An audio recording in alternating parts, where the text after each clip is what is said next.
सिंधुदुर्ग जिल्ह्यासह इतर जिल्ह्यातील ताज्या घडामोडी पाहण्यासाठी सिंधुदुर्ग 24 तासला सबस्क्राइब करा आणि बेल आयकॉनवर क्लिक करा। सिंधुदुर्ग 24 तास सदैव तुमच्या सोबत। पुढील बातमी पाहणार आहोत विस्ताराने। सिंधुदुर्ग शासकीय वैद्यकीय महाविद्यालय व रुग्णालयाने पोटात ट्यूमर असलेल्या एका महिला रुग्णाला हाय रिस्क गर्भवती असल्याचा चुकीचा अहवाल देऊन तिला गोवा बांबोळी रुग्णालयात हलविले।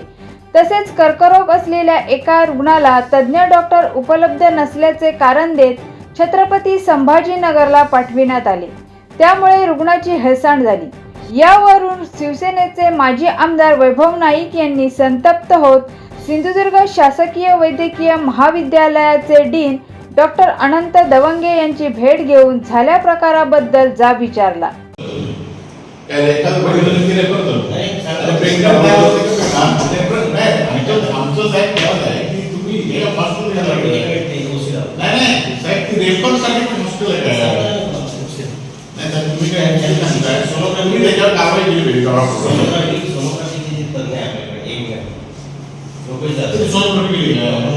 सोनोग्राफी केली का त्या दिवशी उपलब्ध नव्हते। हो पण म्हणून त्या दिवशी मला तेच म्हणणं आहे की आता समजा तिकडे दरवेळी ही होती हो पण तुम्ही चांगल्या विषयात सुरू असंच पाठवताय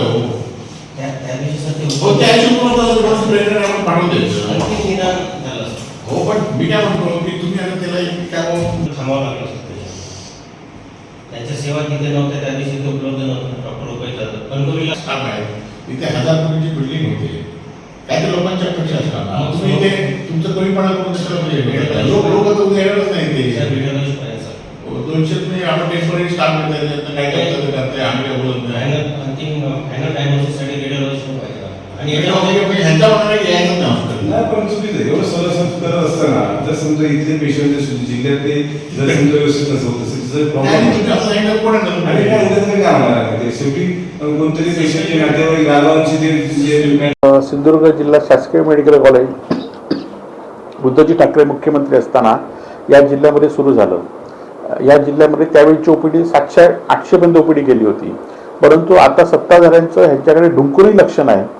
गेल्या वर्षभरामध्ये फक्त आणि फक्त जे कंत्राटी कामगार आहेत 100 कामगार घेऊन 300 कामगार घेऊन 50 कामगार ठेवायचे आणि 250 कामगारांचं पगार खाण्याचं काम डीन आणि सगळी यंत्रणा करते आणि त्याला सत्ताधाऱ्यांना त्याच्यातला हप्ता जातो आणि ह्याच्या पलीकडे ह्या हॉस्पिटलमध्ये कुठलंही काम होत नाही।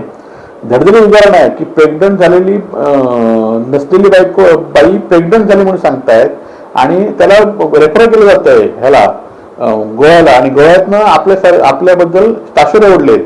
खरं तर ह्या गंभीर प्रकरणाची दखल घेतली पाहिजे आणि डीनना या संदर्भात आज मी गेलो होतो डीनच्या ऑफिसमध्ये, पण डीन कुठेतरी पळाले, उद्या मिळतील। डीनना या विषयात आम्ही जाब विचारणार आणि शिवसेना स्टाईलने जाब विचारणार।